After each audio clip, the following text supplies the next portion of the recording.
Well, it's late September, and you know what that means. It's time for me to be super annoying to everyone I know and tell them to get your goddamn flu vaccine.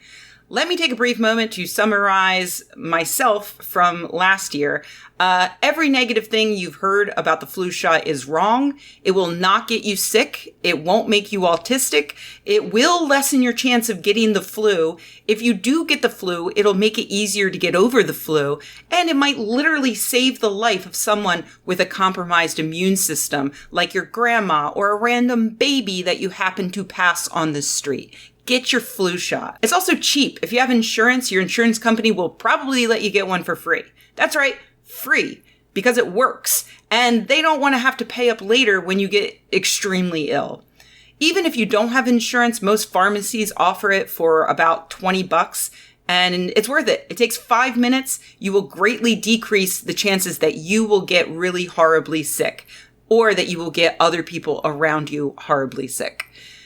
Okay, now that that's over with, because we live in the worst timeline, I can no longer just worry about convincing you, person with an extra $20 to spare, that the flu vaccine is safe, effective, and necessary. No. Now, I also have to convince my own government of that fact, because the United States Customs and Border Protection has announced that they will not give flu shots to migrants being held in detention. One of the reasons why flu is so deadly is how easy it is to pass from person to person.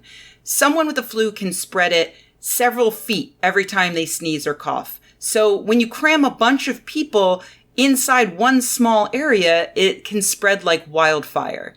That's bad enough when you're in an office and your coworker is one cubicle over from you. But imagine a prison crammed with people who are stressed out and undernourished, literally living on top of one another. The flu vaccine is relatively cheap. It would literally save lives in that scenario, but the Trump administration does not care about those people's lives. That's one reason why 3 children have already died of the flu in detention centers. That's 3 children out of 200,000. The normal mortality rate for the flu is 1 in 600,000. The migrants are experiencing 9 times the mortality of the general population. In children, flu season is just now starting, so how many more kids are going to die by the time spring comes? But it's not just the lack of care leading to the U.S.'s decision. In my opinion, this is also very likely an incredibly cruel way to play into stereotypes about immigrants. The administration wants Americans to think of migrants as dirty and diseased animals that don't belong in polite society, just like our society did in the past with the Irish and with Jews. It's fucked up, and it may actually work to convince the average American to care less about these actual human beings.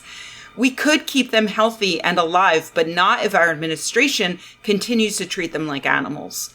Actually, you know what? Instead that, we in the United States treat animals in shelters better. We treat migrant animals better than humans.